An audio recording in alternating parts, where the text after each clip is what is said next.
অন্যান্য বিশ্ববিদ্যালয়ে second time chance দেওয়া হয়, কিন্তু ঢাকা বিশ্ববিদ্যালয় 2022-23 আমরা দেখতে পেয়েছি কিন্তু সেকেন্ড টাইম চান্স ছিল, কিন্তু অন্যান্য বিশ্ববিদ্যালয়ের তুলনায় ঢাকা বিশ্ববিদ্যালয়ে একবার মাত্র চান্স দেওয়া হচ্ছে। কেন?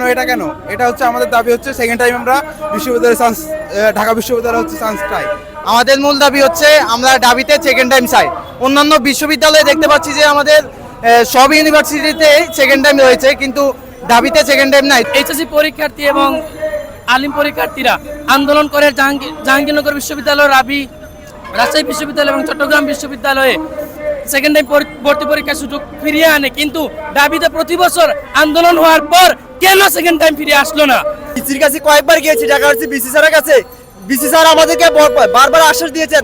পরবর্তীতে লাস্ট টাইম আমরা যখন গেছি তখন হচ্ছে হাইকোর্টে রেড দেওয়া হয়েছে, তখন আমরা হাইকোর্টে গেছি, হাইকোর্টে আমরা আইন ধরেছে এবং বিভিন্ন ধরে আমরা রেড নিয়েছি এবং হাইকোর্টে এই যে দেখতে পাচ্ছেন আমাদের হাইকোর্ট থেকে রেড দেওয়া হয়েছে এবং এই হাইকোর্ট আজকে আমরা বিসি স্যারের কাছে জমা দেব এবং জমা দেওয়ার পরে আমাদের দাবি যদি না মানা হয় তাহলে আমরা এখানে অনশন করব, এখানে অনশন করে ধর্মঘট করব।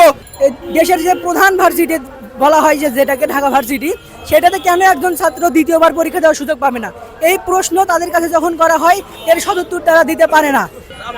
আমাদের স্বপ্ন ঢাকা ভার্সিটি, সো আমরা ঢাকা ভার্সিটিতেই আমাদের এই স্বপ্নটা বাস্তবায়ন করার চেষ্টা করতেছি। ইনশাআল্লাহ আমরা করব। আমাদের দাবি যেটা সেটা আমরা সম্পূর্ণভাবে পুঙ্খানুপুঙ্খ আদায় করার চেষ্টা করব, সর্বোচ্চটা দিয়ে। আমাদের এটাই মূল বক্তব্য, মূল দাবি।